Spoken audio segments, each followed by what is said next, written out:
Shalom, shalom, everyone. This is Yisrael, and this is another one of our Shabbat classes on the Sabbath day. We welcome you all in joining us. All of you all that are on the internet and internationally listening to us. Shalom, shalom. One moment while I find out where our echo is coming from. Just give me one moment, please. Just a moment. Hold on just 1 second. But I am so glad that everybody has had an opportunity, to be a part of what we're doing. It means a lot, and what I would like to do is ask everyone to put their phones on mute. If you guys could do that for me, that would be absolutely wonderful. And then I don't have to put everybody on mute because someone's phone is echoing, and I don't know whose it is. Let me see. If you hear a recording that says your phone has been put on mute, if it's not yours, I'll unmute you. Just give me one moment. All right. Is the echo gone? No? All right. I'm going to retape over this anyway, so don't you guys worry about it. Usually, like, every time she goes to tape it, she's got to go through this. Somebody's phone is, don't worry about it. We're going to get there. Let me see. Oh, boy. Let me try this one. You said it was somebody through the computer, right? Or overseas? I don't know. If somebody is calling in through your computer, let me stop the recording. Shalom, shalom, everyone. Thank you for joining us again. This is our Sabbath day class that we have every Shabbat. We thank you all for being a part of our class. We welcome you here at the Nation of Yehudah, the School of Knowledge. This is our opportunity to share some knowledge with you. We have people calling in from all over the world, and we thank you all for joining our class. And it's increasing. Every week we have new people calling, and we're so excited about that. And we just want to say shalom, shalom. I wanted to ask everybody, how is your Sabbath day going? Because we have a lot of people that are new, that are coming out of Christianity, that know nothing about the Sabbath. They've never kept the Sabbath. They don't know anything about it. So how is it going? Somebody tell me how their Sabbath is going. I have been waiting on my Sabbath all week. I love it because it gives us time to disconnect from, the everyday humdrum. It allows us to spend time with the Most High. It's a time of rest. It's a time to replenish yourself. It's a beautiful thing, and once you start observing it, it's nothing else in comparison to it. Hallelujah. Hallelujah, sister. That's right.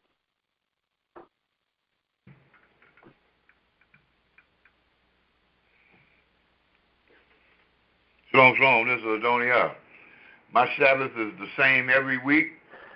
I normally go on to Power Talk to listen to some of the presentations about the scriptures on Power Talk. And that's the first half. The second half, I sleep. You understand? And if I wasn't, like I said, if I wasn't committed, I would be asleep right now. It's a beautiful time to take a nice, good rest, you understand, and dwell on the Almighty, you understand?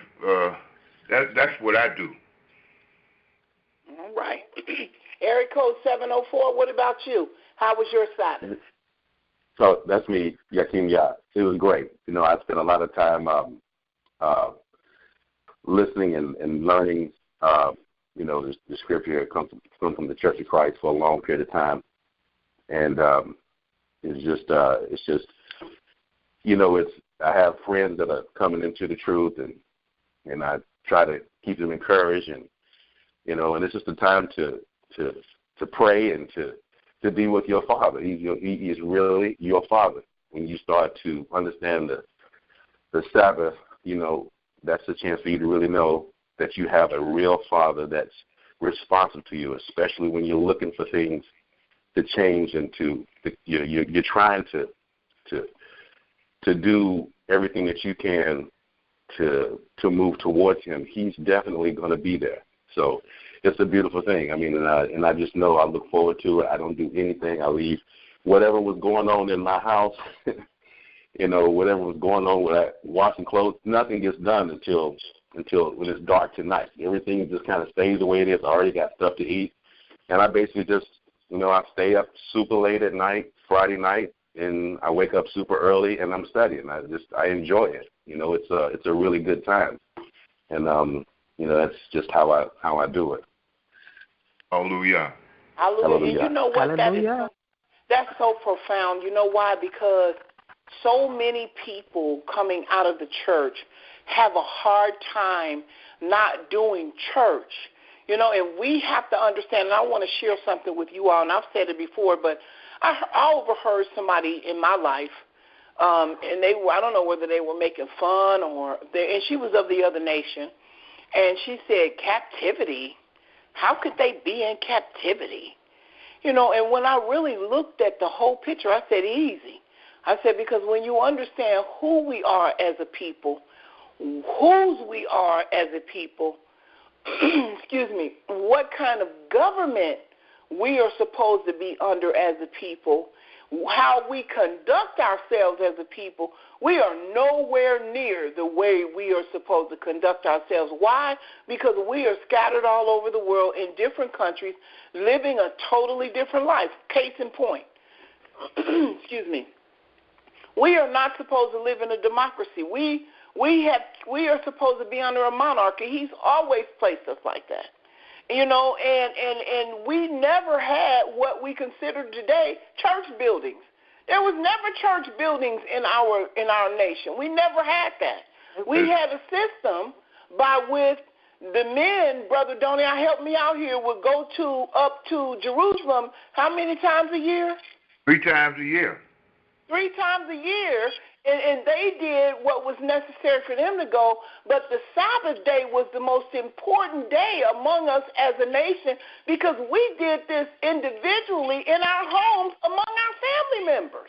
That is correct. And, within our community, like if we had people that worked with, strangers within our gate, we had a holy convocation.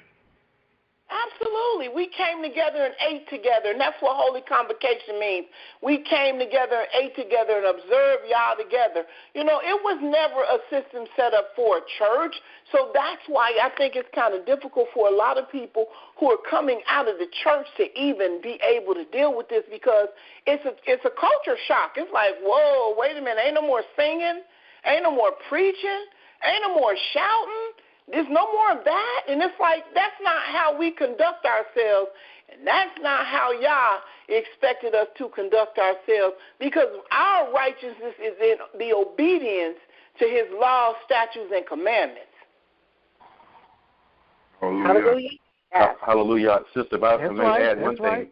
If I can add one thing, we really started off as a theocracy. And you remember, this is the only true theocracy that's ever existed in the world. Other people try to say that they're a king God, but we were only supposed to have the Most High as our king. That's right. That's right. So when we denied him, that's right. That's what we denied him in order to put a man over us. That's so right. We have to understand that we're coming back to that. We're coming back to having him over us, and that's a beautiful thing. Hallelujah. Hallelujah. And guess what? Really, he never left. Because it was only in the obedience of those kings that he allowed them to stay in place anyway. And it was because of our disobedience that we sit here today. That is correct. For real. I mean, when you really think about that, you are absolutely correct. You know that we are sitting in this position today, just like we dealt with the male-female issue the other day. You know how we talked about in Joel, the Most High said in the last days, sons and daughters shall prophesy. But then you go over in the book of the New Testament book, and they try to say women's supposed to keep silent. Guess what? They, too, cannot supersede what Yah said. They're not allowed because he said in the last days, I'm going to put everybody out there. Now, mind you, like we said before, we don't believe women should be on the street corners or whatever, but that's because that's something that the men do. But we're supposed to do this thing together because it's going to take us collectively as a nation to be an example to the other nations. I was going to say same. I was going to say the same exact thing. You understand? We in captivity. If a snowball was telling the truth, we listened to the snowball. that is correct. I mean, so we don't even, and guess what? I am putting together a class right now. I want you all to know that I'm coming out with a class right now that will bring this whole point home. We're going to bring this whole point home about the women and set it to bed, because there's a whole lot of stuff that's been said and things out there that have had the women crippled to the point where they're scared to speak, and we just going to put it to rest. Now, what happens at that point, I don't know. Y'all have to be the one to do that, but I just want to say that, because we're not a church. We're not a church. We're a nation. And we're a nation, and we serve our Elohim. Like that brother said, that's what a theocracy is. He is over us as a nation. He wanted to rule us as a nation, and he's doing it through his laws, statutes, and commandments. We talked about that last week. We dealt with the moral law last week. So he's doing it right now, because the more you're obedient to this thing, the easier your life getting out. We may not like the things that go on around us and the circumstances that go on around us, but we can't stop that because prophecy has to be fulfilled. But in our lives individually, if you're obedient unto him, he will bless you. Hallelujah. Sister, I wanted to say this, too, about Proverbs 31:26. I know this is talking about the wife and the preparation of a young woman into womanhood, but it says that she shall open her mouth with wisdom, and on her tongue is the Torah of the loving commitment. Yes. So I don't know how that can that can't be for everybody. I mean, I'm trying to get whatever I can get, whether they're younger, older.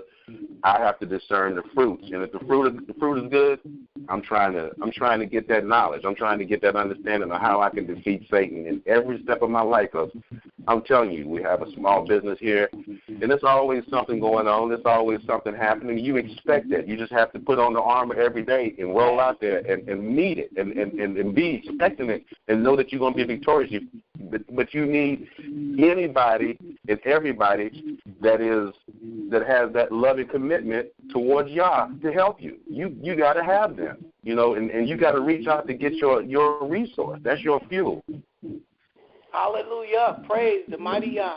Yeah. Well, I'm glad that you all have said those things. Anybody else want to make a comment before we go into the lesson? Because this feeds right into the lesson. Because when I woke up this morning, I asked y'all, like, where, really do you want me to go from here?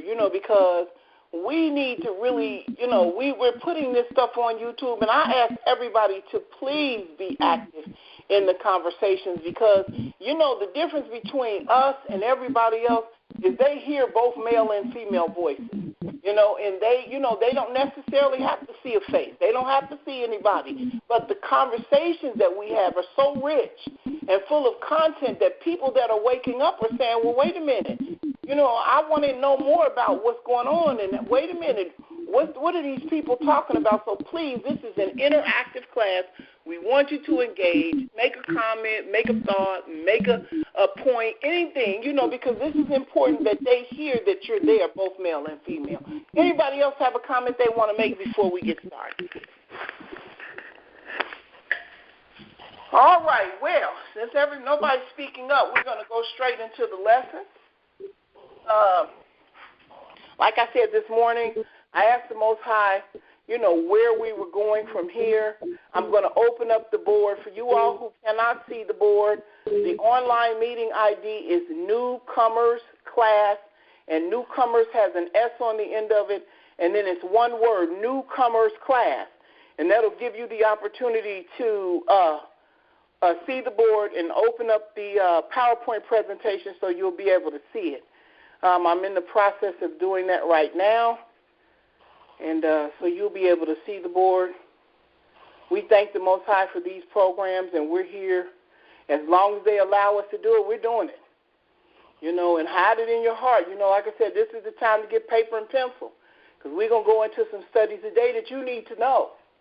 These are some of, like I told our class, that some of this stuff we've gone over before, but we're going over it in a little bit more detail this time, because I want everybody to be able to understand that, have a clear understanding as to what we're talking about. So, with that being said, I'm going to open up my board right now for you all to be able to see, and then you let me know if you can see it. Can you see the board? Yes. All right, so we're going to go into our slideshow. Sister Lavia, you feel like reading for me today? Is she there? Yes, yes. All right, she said yes, yes. That's what I like to hear. All right, so this is our class today. Now, let me tell you what this is. I would like for every one of you want to know this information. It is best for you to get paper and pencil. I found something today that literally blew me away. Every time I read this Bible, and I think I know, the Most High says, and it just be in my spirit like, look at that. And I said, oh, I know my neighbors thought something was wrong with me because I was like, oh, my goodness, I didn't see that. Oh, and I I go through my little theatrics when I'm here by myself, but it's good. But I want to share this with you today, and it's just gonna blow your mind. So I want to deal with the issue of how He is our God. Plays right into our conversation we just said. How He is the patriarch's father. Because something y'all did very specific is He introduced Himself to how many people? 3. Who were they? Abraham, Isaac, and Jacob. Abraham, Isaac, and Jacob. He introduced Himself to 3 men. He said, I'm the God of our fathers. I'm the God of your fathers. I'm the God of Abraham. I'm the God of Isaac, and I'm the God of Jacob. That's a problem for some people that are of the Gentile nation, because they want to include themselves in certain things. Well, we're going to cover some things this evening, and it's something very powerful that I need to show you. Okay, Sister Lavia, whenever you're ready. He's our Elohim, the God of our fathers. He is our Elohim, the God of our fathers.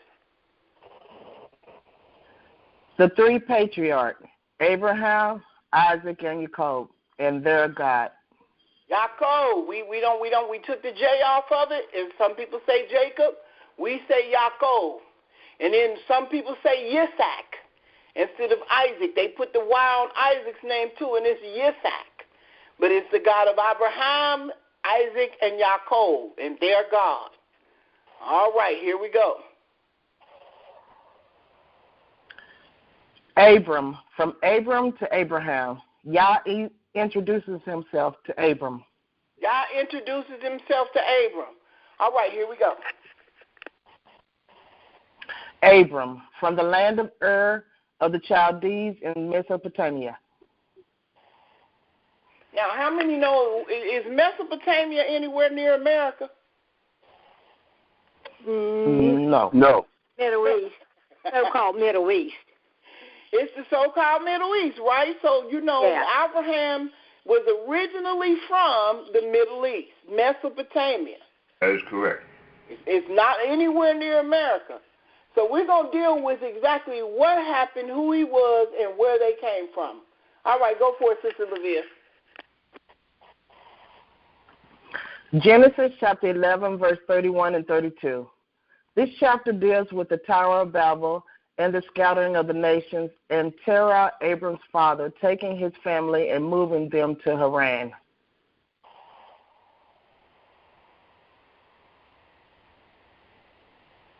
Let's read in, where was it? Okay. Verse 31, Terah, Abram's father. And Terah took Abram his son, and Lot the son of Haran, and his son's sons, and Sarai his daughter-in-law, and Abram's wife, his son Abram's wife, and they went forth with them from Ur of the Chaldees to go into the land of Canaan, and they came unto Haran and dwelt there. Verse 32, Terah dies at 205 years. And the days of Terah were 205 years, and Terah died in Haran. All right, very important. So he said, now we go backwards here. It says that Terah, I call him Terah, some people call him Terah. Terah took Abram, his son, and Lot. Somebody tell me what happened to Lot's father. My advanced students, what happened to Lot's father? You remember? Oh, he was killed. He was killed. Who killed him? Nimrod. Nimrod killed him. And why did he die, Brother Donia? Remember? I think it was because of his, he didn't want to observe the Nimrod's. I don't know. All right, Sister Cincinnati, how did Haran die? Is she with us? Everybody getting quiet now. These are my advanced students. We've been studying this for the last 3 years. Sister Netanya, how did Haran die?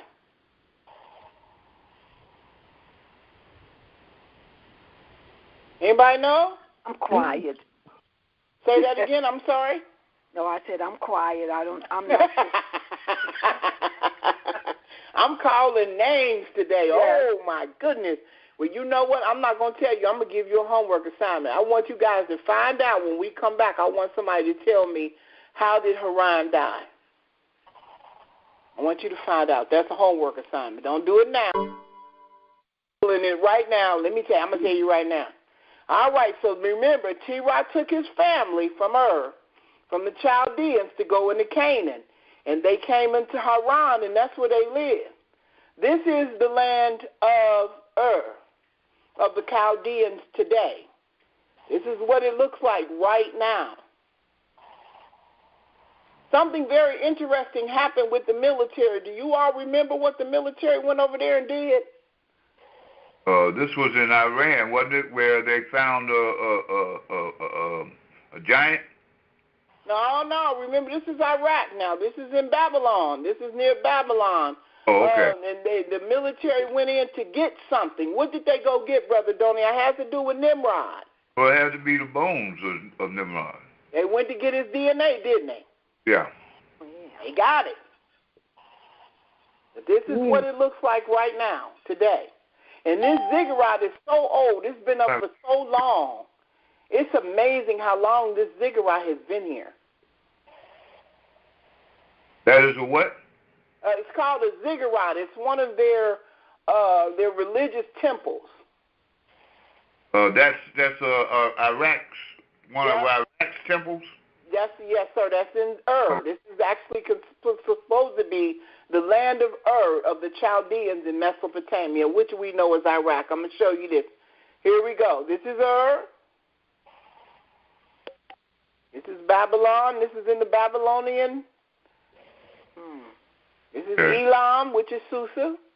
This is what's considered Elam today. What is Elam considered to be today? Remember Susa. What does Susa sound like to you? Remember Esther. What's Elam today? Iran. That's Iran over there. This is all a part of the Iranian culture here. And you got Syria here, and here's Nineveh, and they're here in Haran. So they went from here to Haran. This is where they are right now. And who took them to Haran? Terah did, didn't he? Yeah. According to what we just read. Right. Yep. So we got Haran here, and then you go down here, and this is Damascus, and this is Shisham, and this is Hebron. So all this is very important, but I just want you to remember Haran because this is very important. All right, Sister Levia, go for it. Genesis chapter 12. Yah meets Abram and gives him instructions to leave thy country and thy family and thy father's house for a land I will show thee. Now, when I was in Christianity, what did they say? That Abraham met Yah for the first time, and the pastor would stand up and say, Yah said, go. And Abraham didn't know where he was going or what he was doing. He just was counted for righteousness. He just said, go. And he didn't even know nothing about God. He just went. Now, is that true? No, that's not true. Why is that not true? Why is that not true, Brother Donia? Because Abraham learned about the Almighty from his uncle, who was named what's his uncle's name? His uncle's name was Eber. also, did he not grow up with Noah? Yes, he did. Absolutely. Both of you are absolutely right. Abraham was old enough and young enough that he grew up with Noah. Noah was still living when Abraham was born. And then not only Noah was still living, but who else was living? Shem. Yes. Now, if I'm not mistaken, I'm pretty much sure that Shem was living, and I'm sure that he had experienced some of Noah in Noah's lifetime. So Shem was living. Abraham had the opportunity to meet Shem, and then he went down through the Abram. We're going to go down through the bloodline so you'll be able to see this. We're going to cover all of this so you'll be able to see this. So Abraham was not totally oblivious to Yah. He knew about the God that brought the great flood. He knew about the giants and all the things that happened in the flood. He knew all of this stuff. Yeah, believe it or not, sister, this is the only time that we did not pass down our genealogy from generation to generation. I believe that. Activity is the only time that we didn't do that. They did that in ancient times. Yeah. I believe that, Brother Donnie. I believe that this is the only time that, like you said, our children didn't know because we didn't know. He took it away from us. That is absolutely correct. We didn't know. That we were cut off as well. Yes, ma'am. Mm-hmm. Can you imagine? Goodness gracious alive. We didn't even know who we were. The Most High took it from us. He closed our eyes and our ears. That's why it's so difficult for us that have become conscious to accept the fact that our family members are not waking up to this truth and they can't see it. But guess what? We can't make them see it because nobody made us see it. Yah opened up our understanding. That is correct. You know? All right, let's move on. All right, Sister Levia, whenever you're ready.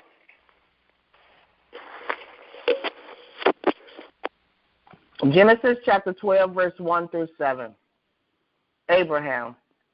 Now the Lord said unto Abram, Get thee out of thy country, and from thy kindred, and from thy father's house unto a land that I will shew thee. All right, go for it.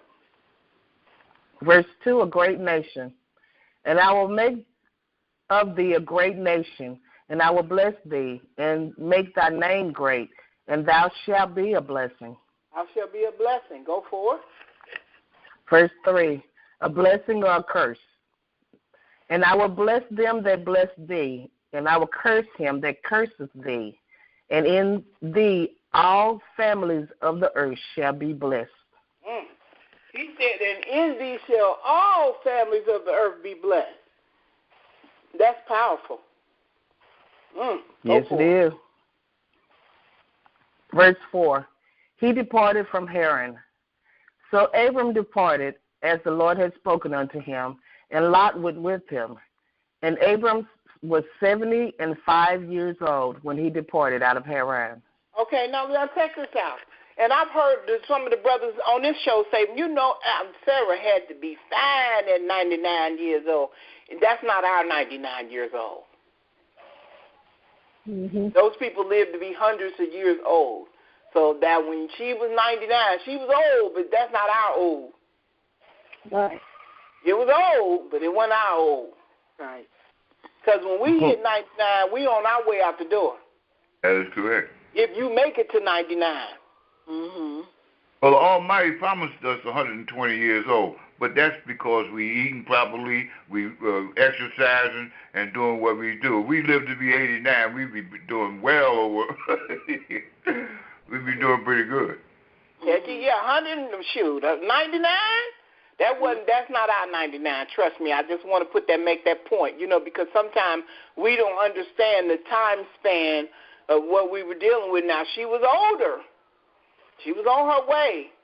But, she was pretty. No question about it. She was a beautiful woman. But that wasn't our 99, because you look at us 99 years old now, and we are not, no. Okay, so Haran. This is what Haran looks like today. This is Haran today, according to Google.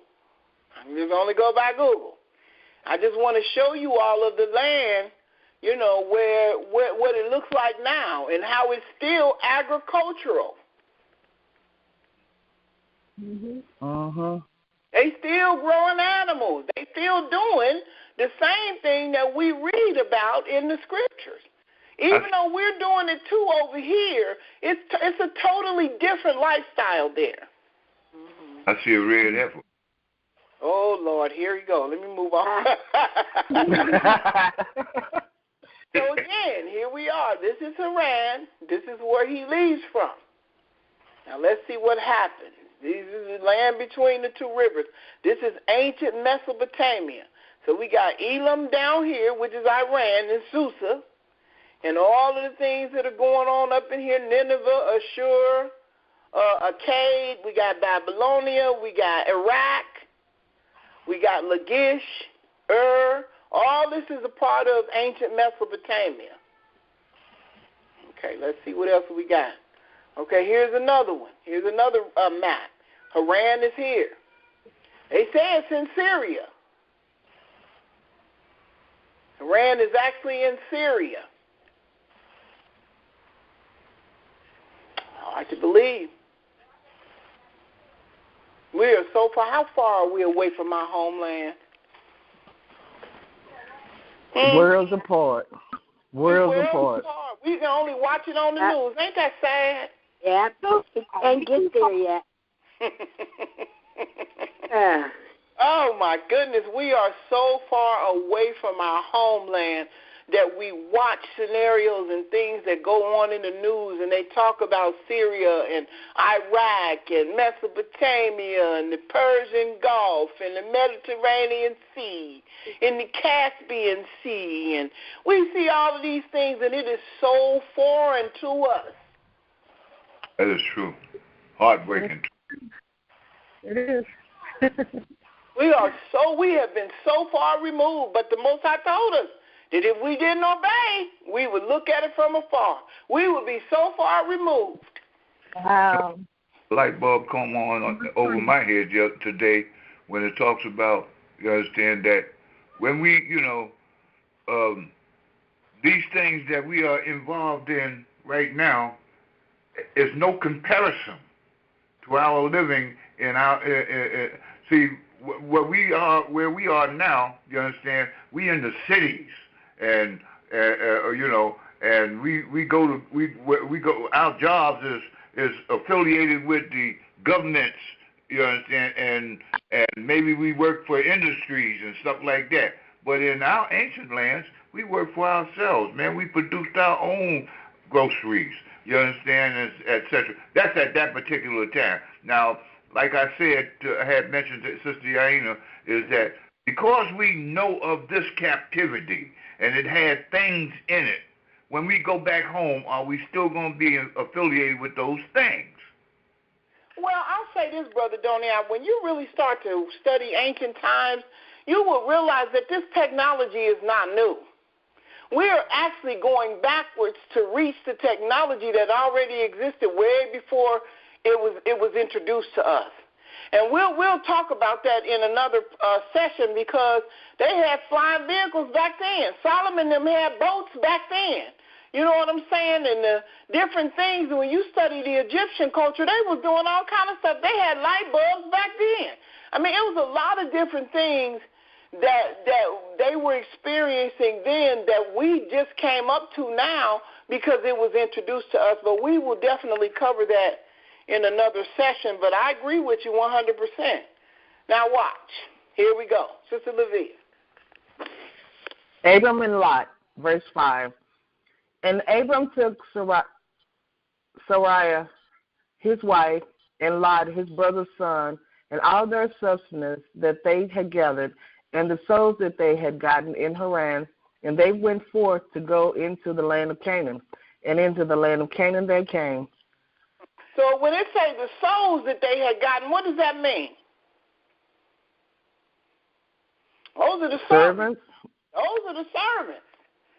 How many servants did Abraham have when he went to battle for Lot? 300. 315. 300 and some odd. That is correct. So these men were not poor men. They were very wealthy. All right, go for it. In verse 6, the plain of Moreh, and Abram passed through the land unto the place of Shittim, unto the plain of Moreh, and the Canaanite then was in the land. So the Canaanites lived in the land at that time because it was their land. They were in the land. Now let me ask you this. Who is the progenitor of the Canaanites from Noah's son? Ishmael. Ham. Ham, right, Ham. Mm-hmm. They all came from Ham. And Ham is the progenitor of what races? The dark races? Yes. Yes, so the Canaanites were dark people. Yeah. But not the Negro. But not, come on here, Sister Tonight. not the Negro. That's absolutely correct because we came from Abraham's seed, and which one of the sons did Abraham come from? From Noah's sons. Shem. We came out of the loins of Shem. Yeah. Mm-hmm. Absolutely. All right, here we go. Question. Yes, sir. All right, my question is that, well, it's a comment, and you can comment on it if you want to, but the Negro, that's a modern day term. That to the Negroes back then. Well, that's an iffy issue because you're talking about the land of Niger, and I've heard some Hebrew Israelite brothers go into some ancient texts where the word Negro was used or nigger was used, and they talk about how they changed it from nigger to Niger to Negro. So that is absolutely correct, but that was used. What Sister Sanaya just spoke of is what's in the Zondervan Bible Dictionary when it's used to disconnect us from the seed of Ham, because it says that all of the progenitors of the Ham seed was who? Who were they, you guys? The Canaanites. The Canaanites. Egyptians. The Mizraim, the Egyptians. Who else? Ethiopians. The Ethiopians, and one more. What? The Libyans. That is absolutely correct. Libyans. Oh. Absolutely. So all of those were dark-skinned people. They were dark-skinned people. But the Negro, you understand, got to be because they didn't deal with colors, or Negro is a term that they use. A Spanish word negra is Spanish for black. Right, I understand that. That's why it's in a modern-day dictionary. It's not in the Bible. She just used that. I'm telling you. As the definition that was in the Zondervan Bible Dictionary. Yeah. To make sure that we knew, to make sure that we knew that we're not from the seed of Ham, because, again, we have pastors out there that are still telling their people that they from the seed of Ham. Yeah. And Gentiles. And Gentiles. Now, how can you be both? Absolutely. You can't be both of them, but they still telling them that they Gentiles and that they from the seed of Ham. You're right about that. So Zondervan came up with the definition in the Bible dictionary that talks about the three sons of Noah, which are Shem, Ham, and Japheth, and he breaks down who Ham is the father of these nations, but not the Negro, so that we knew we were not from the seed of Ham, because that was the biggest lie that was out there told when we came through slavery. That the reason why we were under slavery was because we were under the curse of Canaan.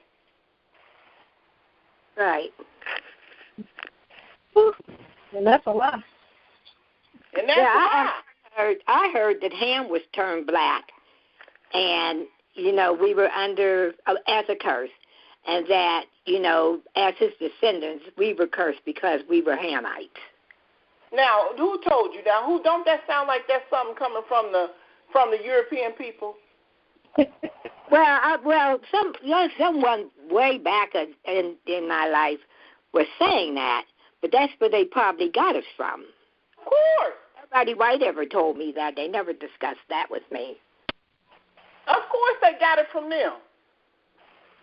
And guess what? Let me tell you how I know that. Because guess what? The Europeans have been in Africa and Ethiopia for years and years and years, and they still the same color. Mm-hmm. Yep. Now to switch it around, now the curse of Gehazi in the Old Testament, he was turned white. Because the curse of leprosy was put on him. Let me ask a question. When you turn white, he was turned white, but did he lose his facial features? Did he have the same African type facial features? Yeah, he was the same. He just had leprosy. That's what I was trying to say. Okay, I just wanted to make that clear for everybody else that understands. When he turned white, it wasn't like he turned to a European type white.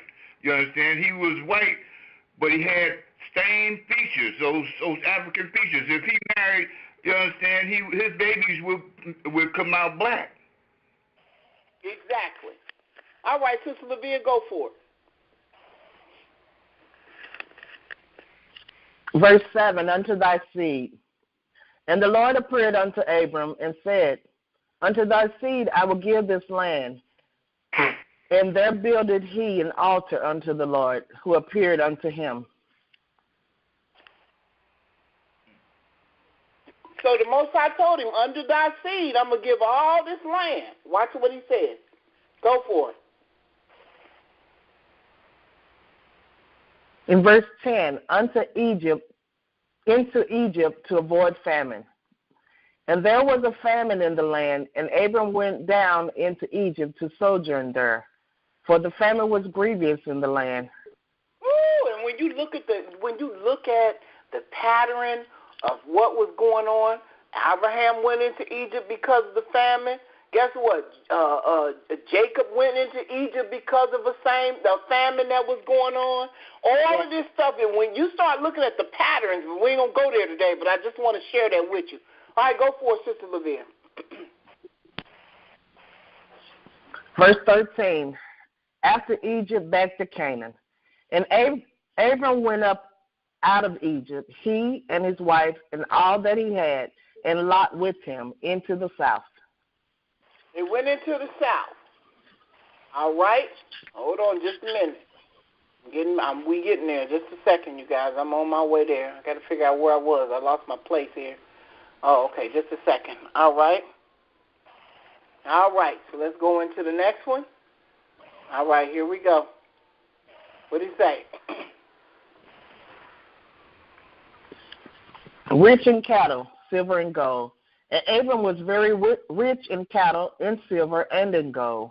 So he had money, according to the scriptures. Abraham was very rich. He was very rich. He was not a poor man. You know, and nobody talks about that in church either. They just glorify being poor. Oh, just wait on God. It's going to be all right. We're going to make it in the by and by. Wait on God. It's going to be all right. Trust in God. And then people be crying and going through all kind of emotions and reading about these people in the Bible and thinking these people was poor. These people was rich. Yep. Mm-hmm. Absolutely. They had money. He came with money. Watch what it say. Back to the beginning, verse 3. And he went on his journeys from the south, even to Bethel, unto the place where his tent had been at the beginning, between Bethel and Hay. So he went back to the beginning. Abraham went back to the beginning. Watch what happens when he gets there. Genesis chapter 13, verse 14 through 18. Now let me tell you something. Let me tell you something before she starts. This is where the aha moment came from. And I was just blew away. And I really want you to pay attention to this, and I'm not going to tell you where it is. I'm going to see if you figure it out on your own. All right, Sister Levia, go for it. The second encounter. And the Lord said unto Abram, after that Lot was separated from him, lift up thine eyes and look from the place where thou art northward and southward and eastward and westward.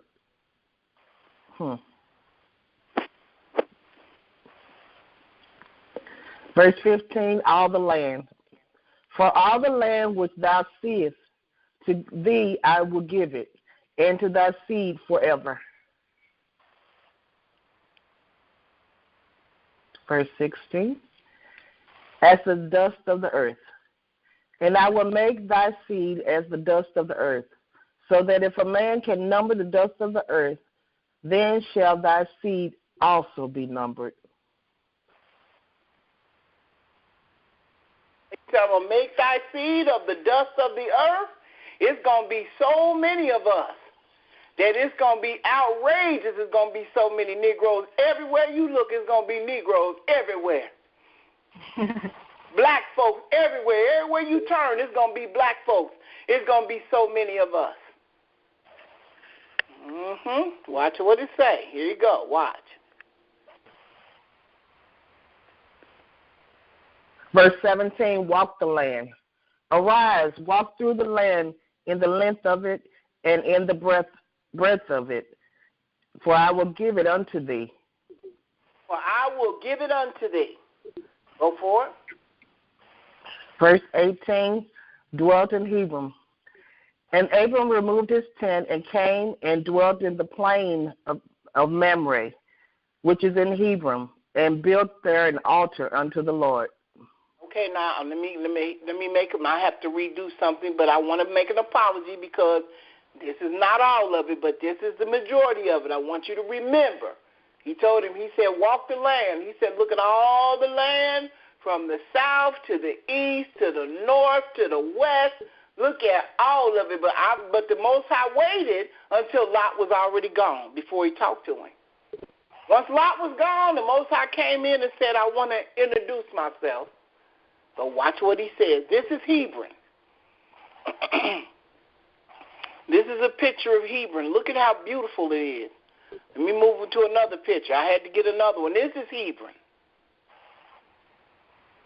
Still growing their own food. They have their own animals, which we have today. But guess what? It's condensed to farmland. We get to see these things, and very more. We do have some black farmers. But it's really not a part of our culture anymore. We don't feed ourselves anymore. That is correct. Sad. Somebody else packages it up. They slaughter it, package it up, and we go to the grocery store and pick it out. Yep. This is the countryside. This is where we're from. This is where we're supposed to be. Not in South Central L.A., not in Brooklyn, New York. This is where we are supposed to be. Well, we don't have to fight over a city block. We got our own place. Absolutely. Yes, ma'am. Sister Natanya, you was going to say something? No, I was just going to say in my lifetime, I actually knew a black farmer. And he came, I think his mother was a slave. Wow. And they actually had a farm. And I think his mother was 100. I don't want to tell a lie, but about 107 when she died. Well, you know what? My grandmother's grandmother had their own farm. A real farm. They had acres of land. That's what I'm talking about. A real farm. Yeah, and they grew their own animals. They grew, they birthed their own animals. They cured their own meat. They grew their own vegetables. They never went to a grocery store because they didn't know anything about a grocery store. And they didn't know how blessed they was. Everybody wanted to go up north to the city. Everybody wanted to live in the city, and they gave up all of that land and let all that land go. They made it so hard for them, that's why. Yeah. She talks about how they used to make butter and cure butter, and they made all their stuff. She said we ate it all, from the rooter to the tutor. We ate it all. So that you're very correct, but as a culture now, we don't even know that. I told you I went to the grocery store and asked the young man to cut the head of the fish off, and he looked at me like I was crazy. He said, "You want me to do it?" I said, "Yeah." But guess what? I remember my grandfather coming back from fishing, and he'd sit in front of the garage with a bucket and 2 buckets, and he'd cut the head of the fish off and threw the fish heads in 1 bucket. And I grew up that way because they were from the South, so that's what they did. They just did it in the city. But when I looked at that young man, he looked at me like, I'm not going to be able to do all that. He said, "You want me to kill it?" I said, "It's already dead, son. Just cut the head off."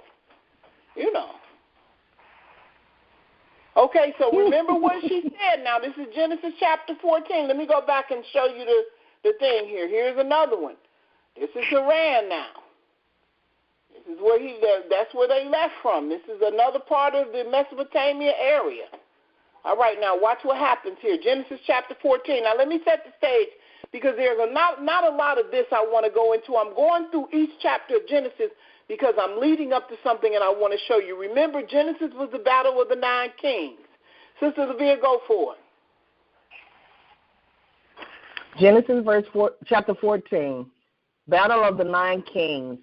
Lot was captured and Abram went to war to rescue Lot. Abram meets Melchizedek, king of Salem. All right, here we go. All right. Go for it. Historical data. During the days of Lot, the Vale of Siddim was a river valley where the Battle of Siddim occurred between 4 Mesopotamian armies and 5 cities of Jordan Plain. All right. So then, during the days of Lot, the Valley of Siddim, a battle occurred there. 9 kings went into battle. Watch what happens.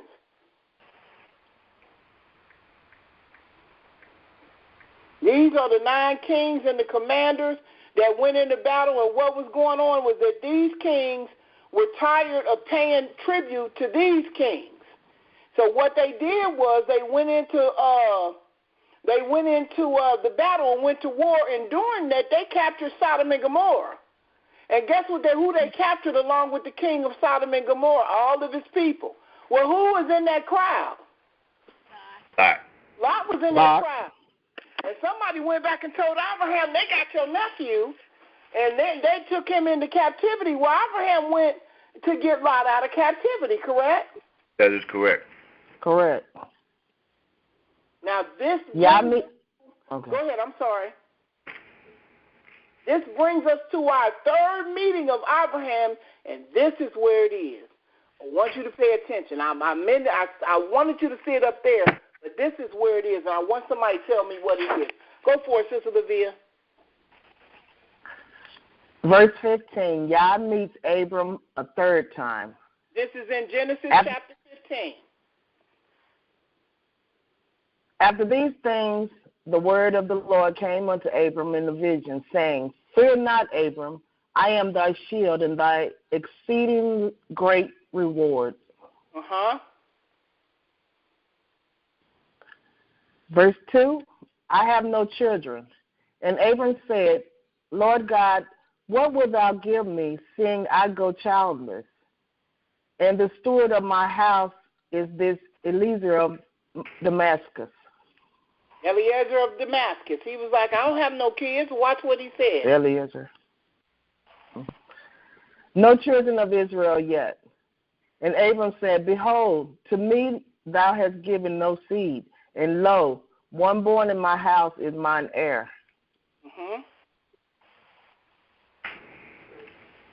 You shall have children. And behold, the word of the Lord came unto him, saying, This shall not be thine heir, but he shall come forth out of thine own bowels shall be thine heir. He said, you're going to have your own child. Watch what he said. As many as the stars, verse 5. And he brought him forth abroad and said, Look now toward heaven and tell the stars, if thou be able to number them. Then he said unto him, So shall thy seed be. All right, watch what he said. Counted for righteousness, verse 6. And he believed in the Lord, and he counted it to him for righteousness. And he said, I brought thee out of Ur, verse 7. And he said unto him, I am the Lord that brought thee out of Ur of the Chaldees, to give thee this land to inherit it. Oh, watch it now. So he said, I'm the one that brought thee out of the land of Ur. But guess what? Who actually brought them out physically? Was it Abraham or was it Terah? Abraham. Terah. Abraham said Terah brought them out of Ur. Yeah. Oh, okay. You're right. Remember, Abraham he said he brought Abraham and Lot and Abraham's wife and all that stuff, and he brought them out of the land of Ur into the Chaldeans. So the Most High spoke to Terah and said, it's time to go. Well, you know why? Because Abraham, they was going to kill him. They was going to kill Abraham. Right, absolutely. So Terah said, let me get you up out of here before Nimrod kill you. And guess what? Who put that thought in his mind? Put that thought in his mind. Yeah. Y'all did, because he said, I'm the one that brought thee out of Ur. Okay. I'm the one that put that in his mind. I'm the one that put the unction in you for you to leave. Nothing that we do on our own, but that's not the thing that I want you to see. That's something that I said, so what? Because you know what? We always were told that Abraham was the one that left the land of Ur in Christianity. Abraham said, go, and he went. No, Abraham went with his father. That is correct. His father got him out of there because actually, Abraham was a young man at that particular time, man. I think he might have been just in his 17s. You understand? You know, when he came back from being taught by Eber, you understand? And so that's when he confronted Abraham about them idols. Exactly. So, Sister Levy, I want you to read it one more time. I brought thee out of Ur. And the Lord said unto him, I am the Lord that brought thee out of Ur of the Chaldees, to give thee this land to inherit it.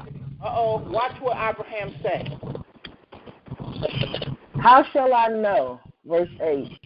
And he said, Lord God, whereby shall I know that I shall inherit it? He said, how shall I know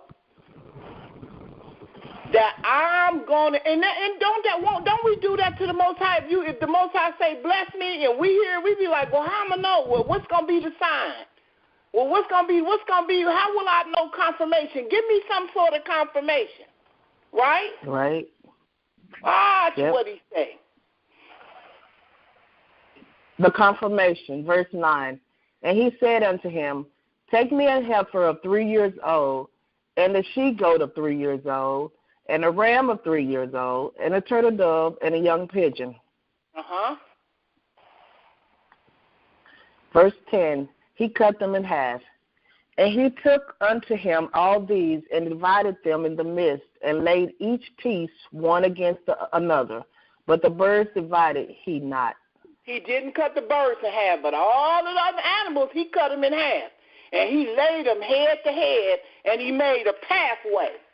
Because Abraham said, how will I know that you're going to give me this land, that we're going to inherit this land? Watch what he said.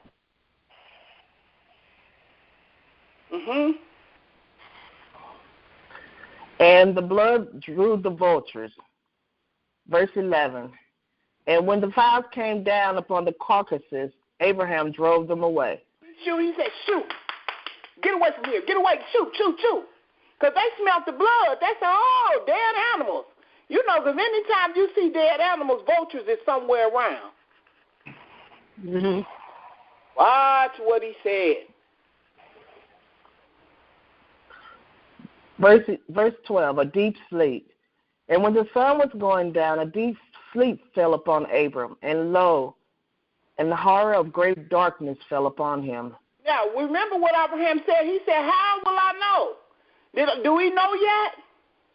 Not yet. You don't know yet, right? He said, how will I know that you're going to give it to me? Watch what he say. Here we go. Verse 13, 400-year prophecy. And he said unto Abram, know of a surety that thy seed shall be a stranger in a land that is not theirs, and shall serve them, and they shall afflict them 400 years.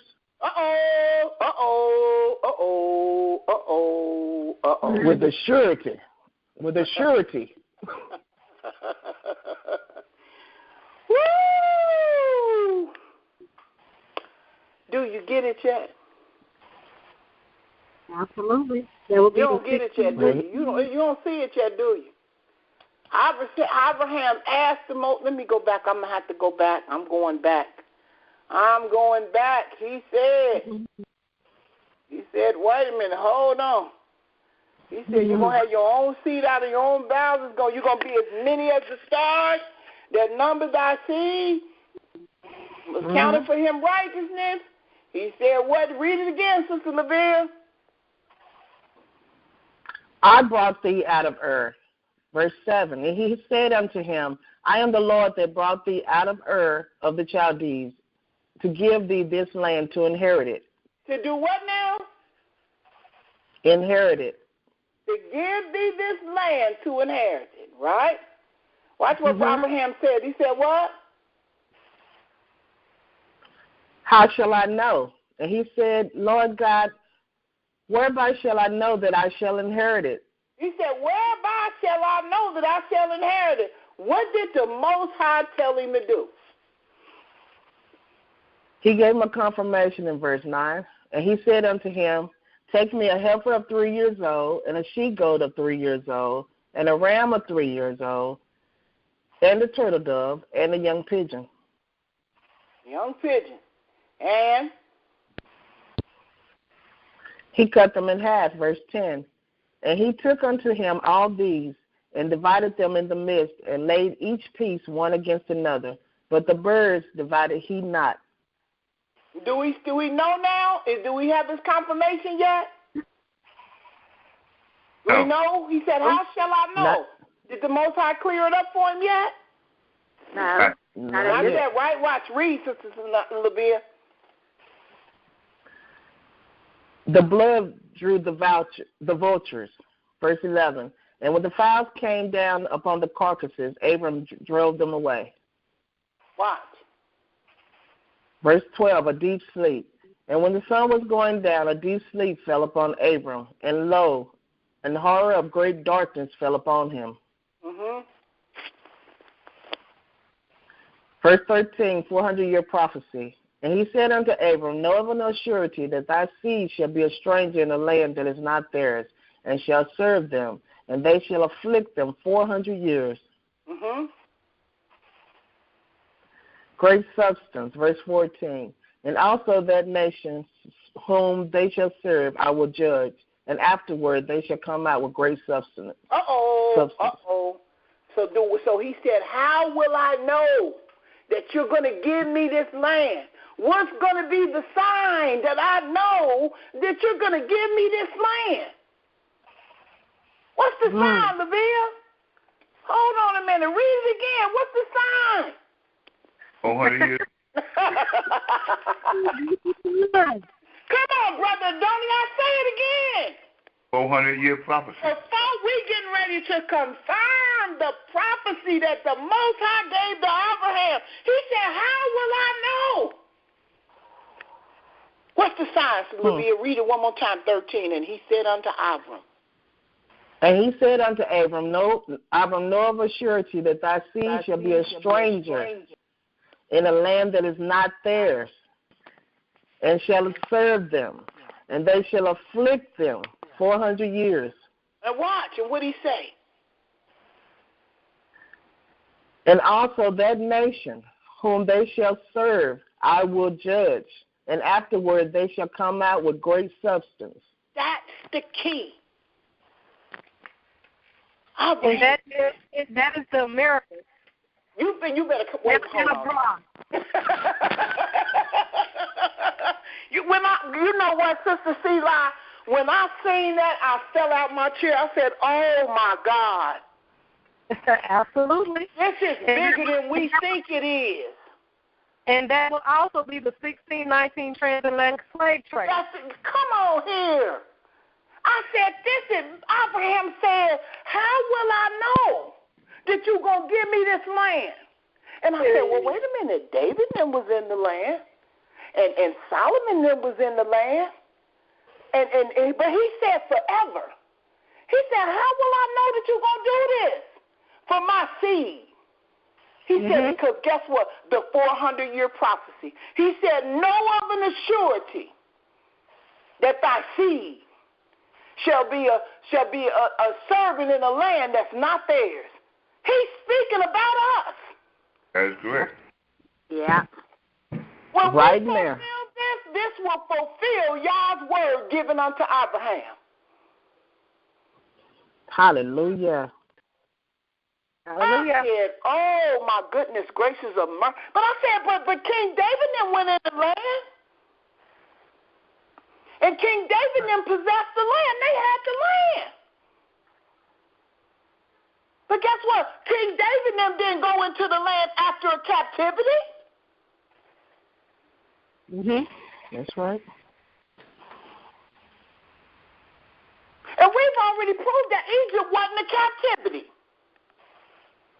Absolutely. Correct. We get ready to fulfill the promise. That is, yeah. I said, oh, my goodness. Abraham said, but how will I know? What's going to be the sign? And the Most High didn't say, well, your seed going to go into Egypt, and they're going to be in Egypt for 430 years, and then after Joseph died, they're going to come out, and I'm going to judge the nation. They're going to come out with great substance, and they're going to live in the land, and I'm going to give them the land to possess. He didn't say that. He made reference to a specific time and to a specific group of people. And that's why you have Deuteronomy the 28. That's how I followed. Come on here, sis. That's why you roll in. You know what? I'm so proud of Sister Selah. I can tell you, I can run the bases down to you, okay? She said that's how you get Deuteronomy chapter 28, because we fulfilled that prophecy. But the Most High didn't lay it out for him like that in this chapter. He says, no, for an assurity. He gave him a nightmare. He showed it to him. He said great horror came over Abraham. Abraham was sick when he woke up like, oh, my gosh. He said, no, for an assurity. You know, sister, you had said one time that he knew, that David was in the land. Of course, we knew that the kingdom was there, but this is an eternal. Yeah. This is the eternal. Yeah. You know, he was not going to talk about anything about somebody coming in and Herod being over us and Rome and all that. That was never established yet. And I think that's what I'm getting from it, that he wanted to talk about the eternal kingdom of when the Shemitic kingdom was going to come into play. Ooh, after all is said and done. After the Gentiles have ruled. He told him the end of the thing at the very beginning. You better come on. Right. Hallelujah. He wrote the end from the beginning. He knows the end from the beginning. That is true. You know you better come on here, brother. I'm about to shout up in here. You know I ain't shouted in a long time. When I seen it, I said, oh, my gosh. It's been sitting right in front of our face all this time. And you know, and the thing that I think that we don't really understand is that so many people have seen this. And when they stripped us down from this knowledge, because some of us had fallen away to being Muslims before we got captured, but we were still Hebrews. We had fallen away from the truth. and everything. So you know, he had to whip us the way he did to get this remnant to come back to this word, to search this thing out. Y'all, it's totally necessary. All of the thing, and the thing that I think about, that I'm so sad about, is the amount of souls that were lost. Yeah. See, this is the thing. This is the thing that we have to think about. That transatlantic, the slaves. Now, I come from North Carolina. Y'all talking about farming. That's what we do. I mean, I was raised up. I grew up on a tobacco farm. Everybody out here raises their own food. So, you know, when you leave the South and you go to other places, you just don't know. I mean, Brother Donnie is down in Atlanta, but it's just like being in New York. But here in North Carolina, you can find people as farming and doing things like that. But, you know, I digress. But I'm talking about this thing as far as all of the souls that we lost in this process. And this is the thing that we have to convey to our people, that so many people died because of some poor decisions that actually started right back at the time of Solomon. It was just poor decisions. It was some poor decisions. I often think about the marriage of David to Bathsheba. Was that a right decision? I go back to that and like wonder, why do we get so far off? You know, but now we can come back. No, guess what? He just spoke it back right here. He wrote the end from the beginning. This is the Hallelujah. Abraham said, "How will I know?" And when I was reading, I said, "Oh my God!" I said, "Oh my God! I didn't even see that." He asked Yah a question in his dream before he went to sleep. He asked Yah. He said, "How will I know you gonna give me this land? How will I know?" Because guess what? Some other historian can come on the scene and say, well, he gave it to him. Yeah, he did, but he took it from y'all. So you don't have it no more. So that can't be substantiated. He knew that, so he went past all of that and came to this present day time right here. Yeah. He's speaking about us right here. True. This is some powerful stuff. I'm like, you know, when y'all do this kind of stuff to me, it take me a minute. I'm sorry, y'all, if I'm emotional. I'm sorry if I'm getting excited. You know, I can't apologize because this is when he drop a nugget, when he decides to open up your understanding to a little bit of something, because we didn't really realize how serious this prophecy was. This is answering Abraham's question. And that people don't think about Abraham, only one son. He didn't see all of this. He could see it from what the Most High does. These people that we talk about in the scriptures, our ancestors, are far greater in our minds than they ever knew that they could be. That's right. But their righteousness and their obedience was the love. That's the love of Yah. It's not saying I love you. They were obedient. Yes, that's why they were rich. They were rich in obedience. So he says he knows our work. He knows we're poor, but we're rich. And then we're rich because we're obedient. We're keeping ourselves clean. We're staying away from the heathen and all of his ways. We come together with love. We endure one another. We have long suffering for one another because that's what he had for us for a long time. He always held on to Judah. Yeah. Always. Come on now. And he's bringing Ephraim back. He's bringing all of it back. Bringing it back. He saw the end. Most High spoke the end. He spoke about us. We're going to be the deciding factor.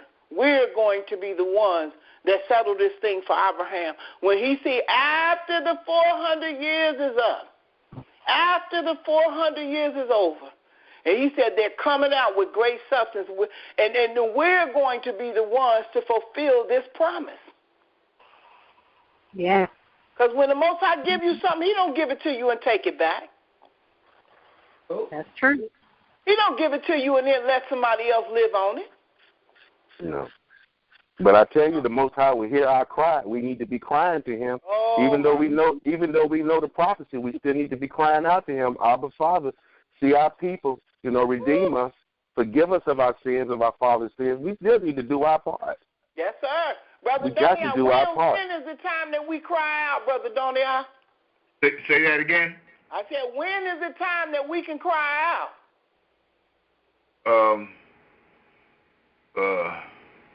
my gosh, he done forgot. He say it all the time. Guess what, brother? We got to fulfill the prophecy first. Now, that's right.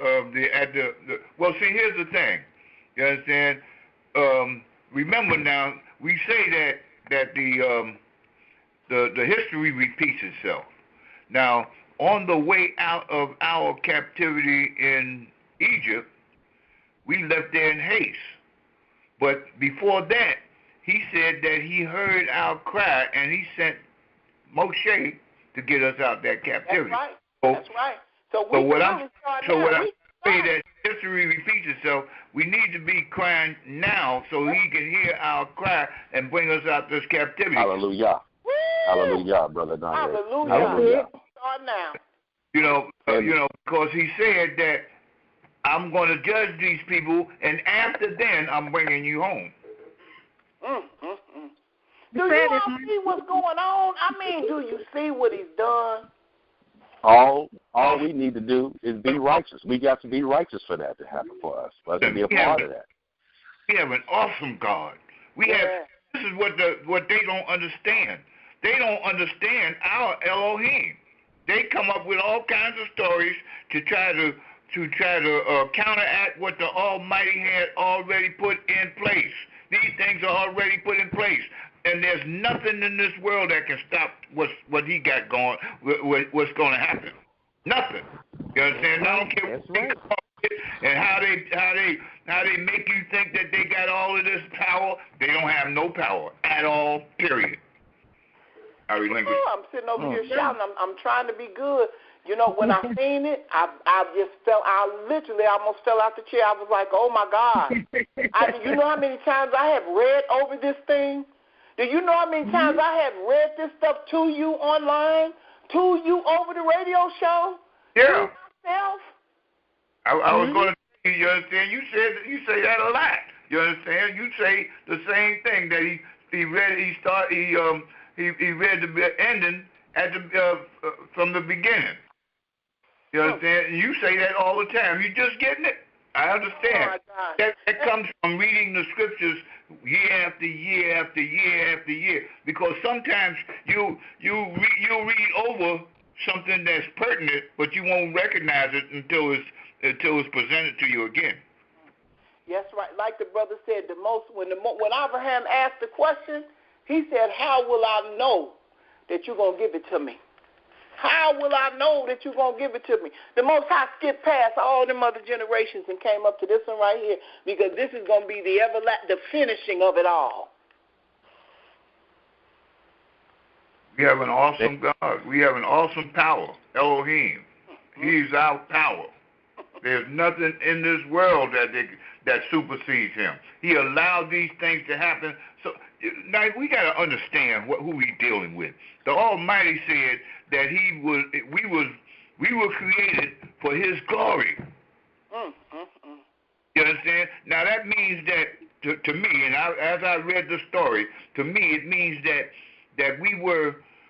He was going to put us on top. We was on top, man. We had gold, we had silver, we had commerce going on. We had the kings. All of the kings had money and straight. They were straight. But they did evil in the eyes of the Almighty because of what the Almighty had already ordained by Abraham. He said that we were going to go into captivity for 400 years. Yeah. That started the precedence. Yes, you better come on, those little captivities that we went in by all those were 6 years here, 7 years here, 4 years over here, 3 years over here. And we didn't learn nothing. Nothing. We couldn't have learned it because we had to get to where we are right now. Because God's word had to be fulfilled because he can't lie. And when he spoke to Abraham, this is what the sign going to be. We had to be sitting in this country to fulfill the sign. Woo! It's just too much when you look at it. You like, Lord, have mercy. And you look, and when you go through the Old Testament and you read it, and they mess up, and they do right, and then they mess up, and they do right, and he keeps giving them, and they mess up, you be like, how can they mess up? Because just like he did Pharaoh, he hardened Pharaoh's heart. He did Israel the same way. He fixed it where Israel was not going to be able to sustain it. They was not going to be able to do it because we had to fulfill what we just read right here. Yeah. Absolutely. And we gotta think about it when we come out and we go to the wilderness. We want to endure and make it through the wilderness, y'all. We don't want to just have 3 to come into the promised land. We want to make it through this wilderness. We want to be. It's our job. We said that story has been told to us about what happened to us when we came out of Egypt. Yes. We have a righteous work. It says buy the truth. He says that we're rich. So we are rich spiritually, so we have to buy the truth with our riches. That's what you have to understand. Buy the truth of the Torah with our riches, so that we can live. He wants us to live. He don't want us to die. He is not against us. That's right. That's right. How powerful is this? Powerful. Powerful. Oh my goodness, he said. So you know what? And then this means that we have an element of power now that we're not even using. That's right. You better come on. Yes.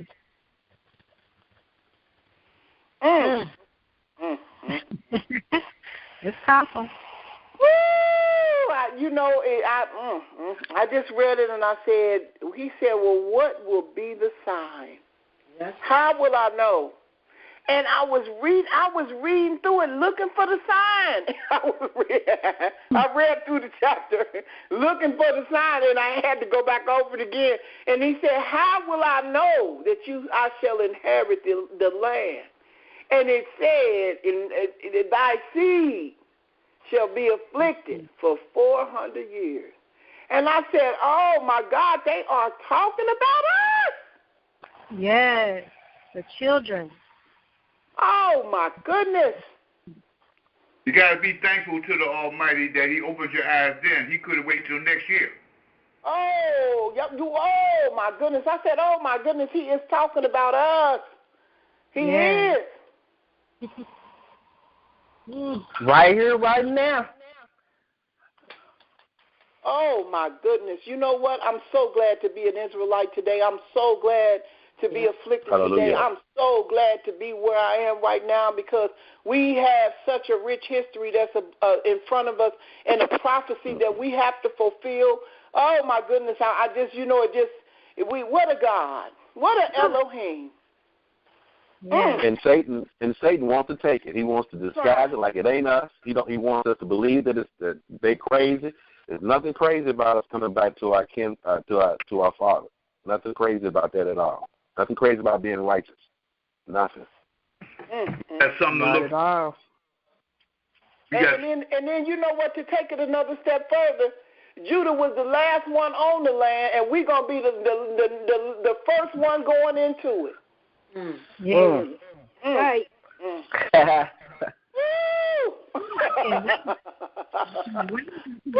that's just too much. I mean, when you understand that the monarchy was tore down when we went into the Babylonian captivity, and that was the last time we had a king, and the Most High is getting ready to send up. Judah got to go first. That is correct. That's right. What did it say? The last shall be first. Ain't that what it say? Yeah. That's what it says. Hallelujah. What it say? All about us. And it's all about us. We were the last to leave and the first to come back. Girl, Lord, have mercy. That's right. I can't wait.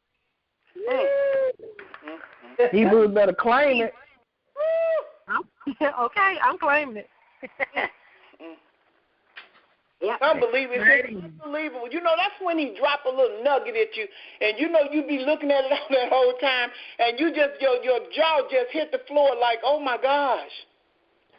Yep. I can relate.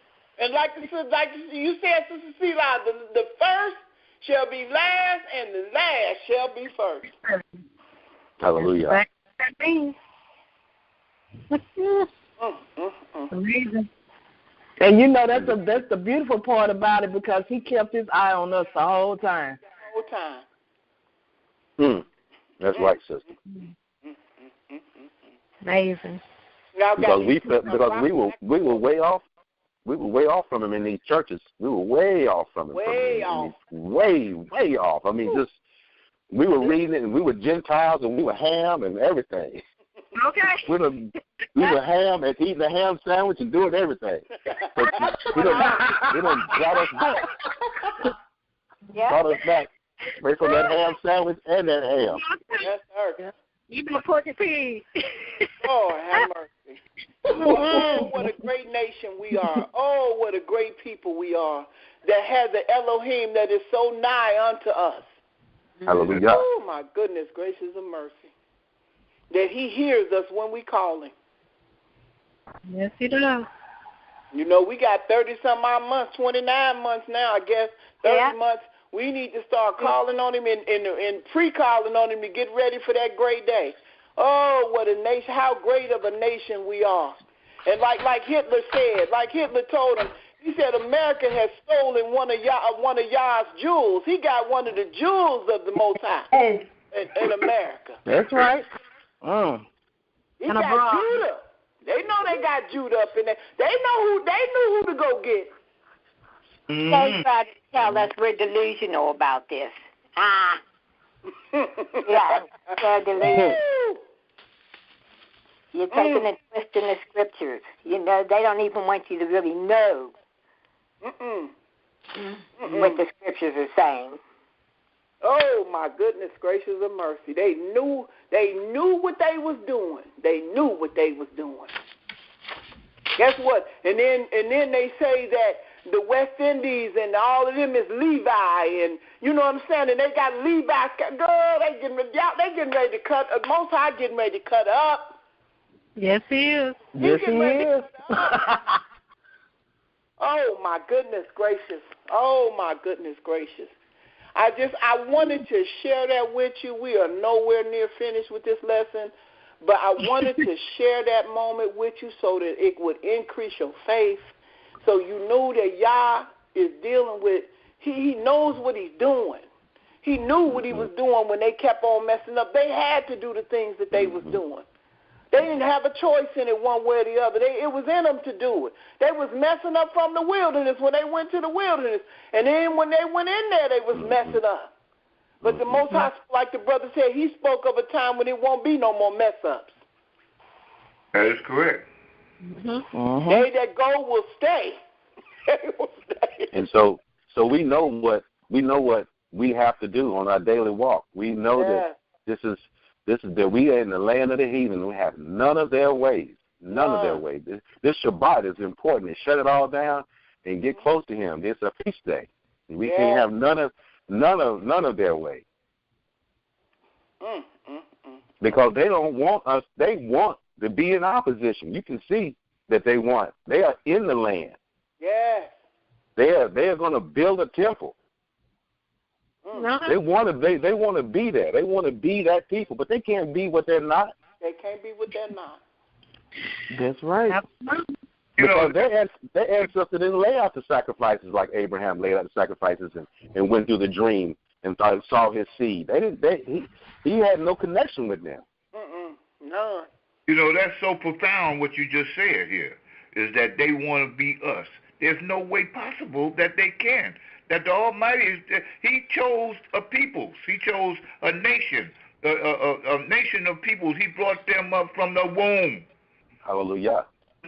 Now, how could they possibly be, take our place? There's nowhere possible that they could do that. He's like a woman in travail.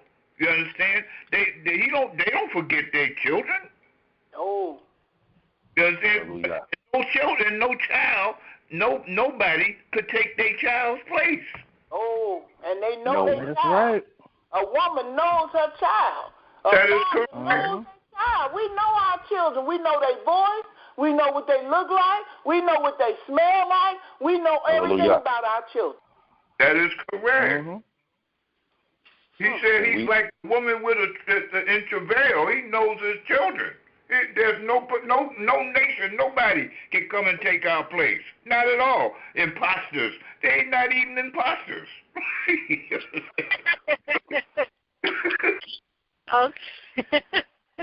We sit back now and watch the hand of Yah. We watch the hand of Yah. He will avenge our Father's name and our Father's covenant with him. He will avenge that. Yes, he That's will. a covenant. And you know he don't lie. All we got to do is be truthful. Be truthful. And if we're not truthful to who we are, we're gonna have to pay the price as if who we are. Because everybody that you know is Hebrew, there's an Israelite that's walking around here from the NBA to the hood, they're Hebrew. They still gonna have to pay the price of not coming back. That's right. That is correct. Why not come back and get the inheritance and live? It ain't about. I don't care anything. I don't care about anything about money and gold. I just want to be. I just want to be with the Father. I'm telling you. And I'm tired of this world, but I'm going to keep on fighting. But I am tired of this. I'm tired of being looked down on for no reason. And Yah knows that. He knows how we feel. That is correct. Because he was a man. He knows our sorrow. He knows our pain. Yeah, that's right. Hallelujah. But it's just like when you see your child and you see your child come from the playground and he got treated wrong. You know he got treated wrong, but he still didn't treat anybody wrong on the playground. Yeah, that's a good child. You know your child is trying to do right. Your child is doing right every day. Don't seem like things working out, but that's a good child. He knows the standard that you taught him, and he ain't gonna leave that standard. Yeah. Abraham never left that standard. Isaac, Jacob, they never left that standard, y'all. They never left it.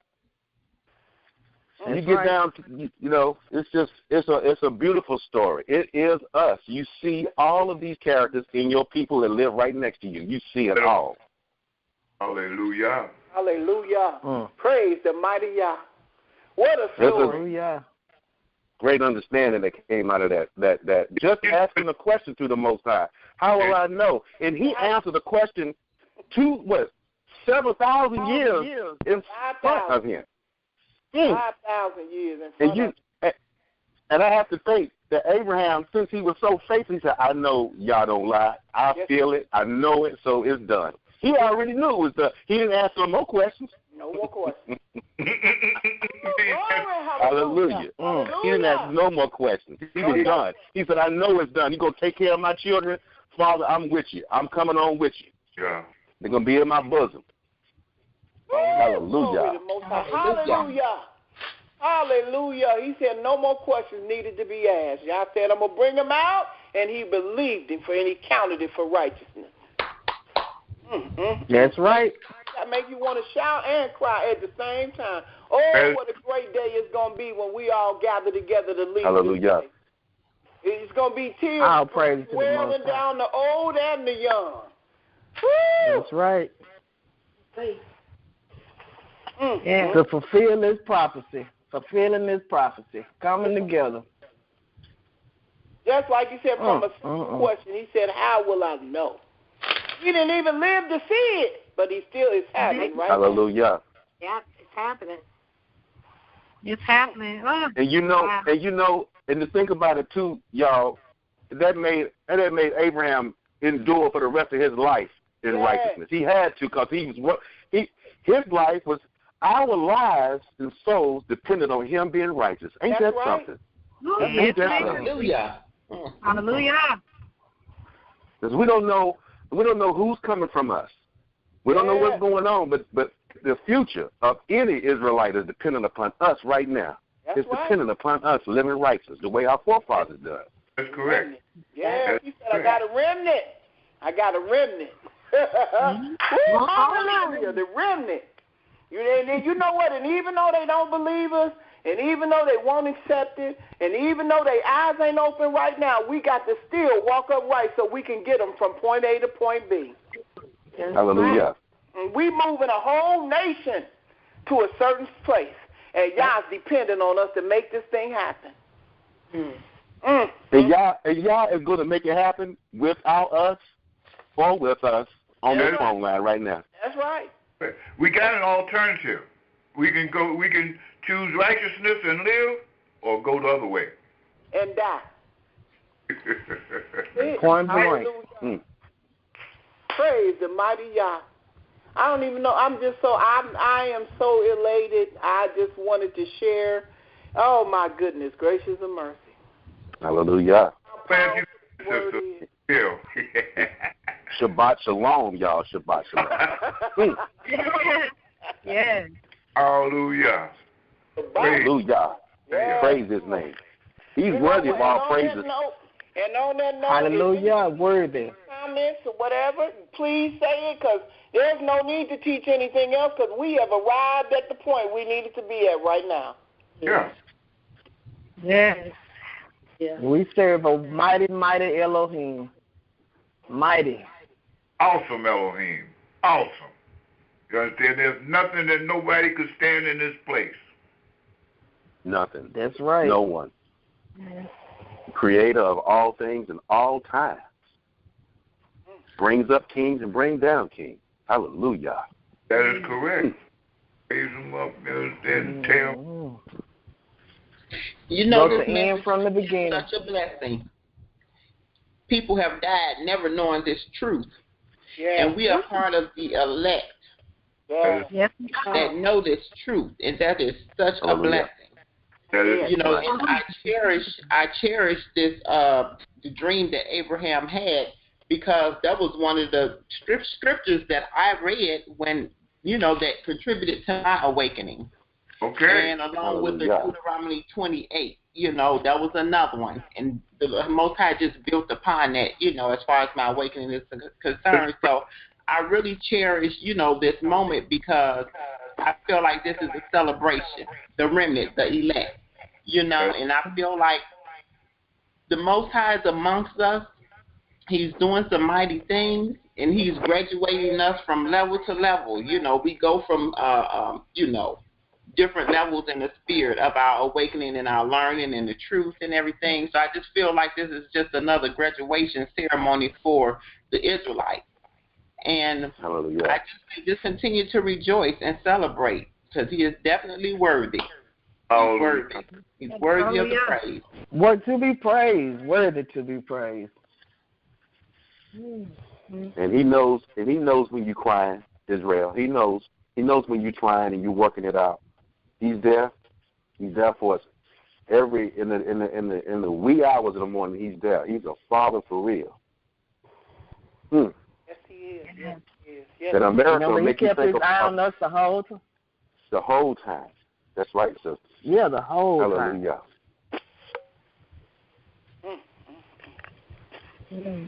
Oh, have mercy. It's just, I have no words.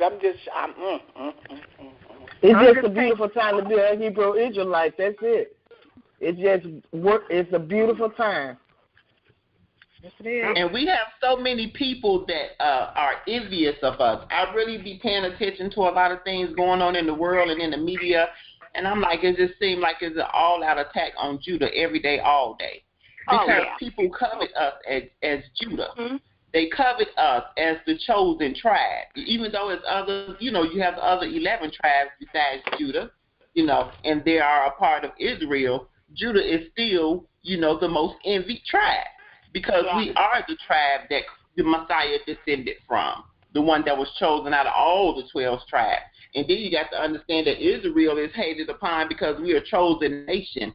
So the world looks at us, they know who we are, even when we don't know. A lot of us do know, but I'm saying the ones that don't know. And they take advantage of that. And, you know, and it's a lot of propaganda going on right now. The interracial mixing when we don't supposed to mix, and then you have a lot of other agendas that's going on with the homosexuality and all of that. So everything is propaganded upon Judah to destroy us and to attack us. But at the same time, the whole world watches us and imitates us and wants to be us, be like us. If Judah come out with a trend right now, the whole world is going to jump on the bandwagon and follow it.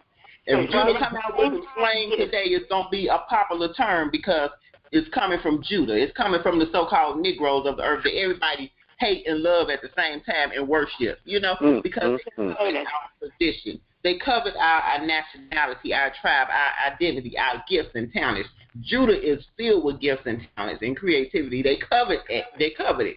So what they try to do is imitate us, to use kind of like, utilize, or what the world would call channeling our energy and gifts and talents to capitalize off of it, and so that they could get the name and fame. But they know the world ain't really checking for them. They checking for Yehudah, so they try to use Yehudah in everything they do to get the accolades, to get the ratings, to get to monetize off Yehudah. So it's like a love-hate type situation and a worship situation at the same time. So I don't want to be long, but I'm just saying the world loves and hates Yehudah at the same time, and they covet our gifts and who we are as the tribe of Yehudah and our heritage. They know who we are. They hate the fact that we know and that we waking up to it. Yes, ma'am. Us average one of them know, and we don't. And you can't tell the people. They won't listen. They can't. Right. They can't see it. We have to make sure that we drive that nail home.